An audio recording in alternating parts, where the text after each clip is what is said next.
নীলাকে নীলপদ্মের নীলাকে যদি পর্দায় আসলে বিন্দুমাত্র বিশ্বাসযোগ্য মনে হয়, তার পুরো কৃতিত্ব আমার পরিচালক, আমার সিনেমাটোগ্রাফার, আমার সহশিল্পী যারা ছিলেন তাদের। এই চিত্রনাট্যটি আমাকে পাঠিয়েছিলেন। পড়ার পর একদম তৎক্ষণাৎ মানে সেই মুহূর্তে আমি তাকে জানাই যে তখন আমি কাজটা করছি। তারপরে যেটা হয় শুটিংয়ের বাদবাকি আমরা প্রস্তুতি লোকেশনে, আপনারা জানেন যে আমরা দৌলতদিয়াতে শুটিং করেছি, সেই লোকেশনের অভিজ্ঞতাও শেয়ার করেছি আপনাদের সাথে অল্প অল্প করে। সব শেষে যেটা বলতে চাই যে আমার কাছে সবচেয়ে ভালো লেগেছে আমার পরিচালক যেভাবে গল্পটি বলতে চেয়েছে।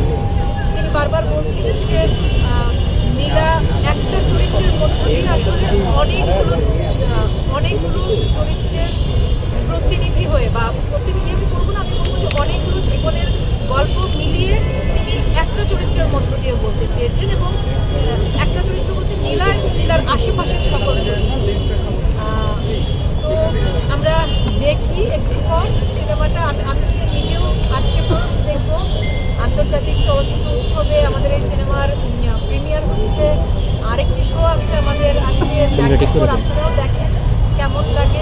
যদি ভালো লাগে, যে আমি বারবারই বলছি যে এই সব মানে যৌন কর্মীদেরকে না আমরা শুধু ওরা যৌন এটুকুই জানি, আমরা বেশিরভাগ সময় জানি না যে ওরা কোথা থেকে এখানে এলো।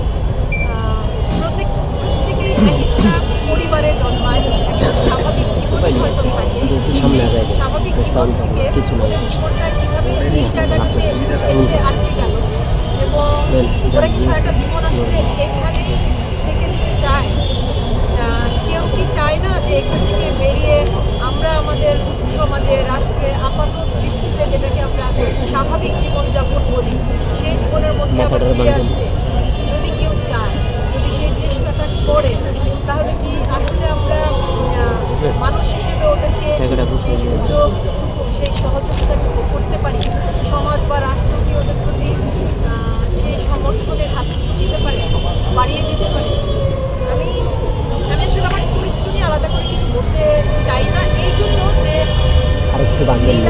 নীলপদ্মের নীলাকে যদি পর্দায় আসলে বিন্দুমাত্র বিশ্বাসযোগ্য মনে হয়, তার পুরো কৃতিত্ব আমার পরিচালক, আমার সিনেমাটোগ্রাফার, আমার সহশিল্পী যারা ছিলেন তাদের। আমি বিশেষভাবে অপু ভাইয়ের কথা বলবো। অপু ভাই আজকে এখানে নেই, প্রাচীরাপা মানে ভীষণ সহযোগিতা করেছেন। আর দুজনের কথা আলাদা করে বললাম না, কারণ যেহেতু উপস্থিত আছেন আমার পাশে, সেজন্য আলাদা করে বললাম না। কিন্তু আমি অপু ভাইয়ের কথা বিশেষভাবে বলবো। হ্যাঁ, তো থ্যাংক ইউ। আপনারা সবাই এসেছেন, আমরা দেখি একসাথে সিনেমাটা, তারপর দেখি যে চেষ্টাটা আমাদের পরিচালক বা আমরা সবাই মিলে করেছি, সেই চেষ্টাটা কতটুকু সফল হয় বা কতটুকু বিশ্বাস করা যায়। আমি ভীষণ কৃতজ্ঞ আপনাদের সবার। গণমাধ্যমের কথা আমি বারবারই বলবো, বিশেষভাবে বলবো, আমি ভীষণ কৃতজ্ঞ। আমি জানি আপনাদের অনেক রকম কাজ থেকে আপনারা সবাই এসেছেন, কারণ আমাদের এই গল্পটি সিনেমা জীবনের গল্প, এবং সিনেমার অনেক জনরা থাকে, আমরা বিভিন্ন জনরার সিনেমা করি, তো সিনেমা দেখি, সিনেমার মার্কেট তৈরি হয়ে আছে। তো আমাদের এই গল্পটি একেবারে জীবনের গল্প।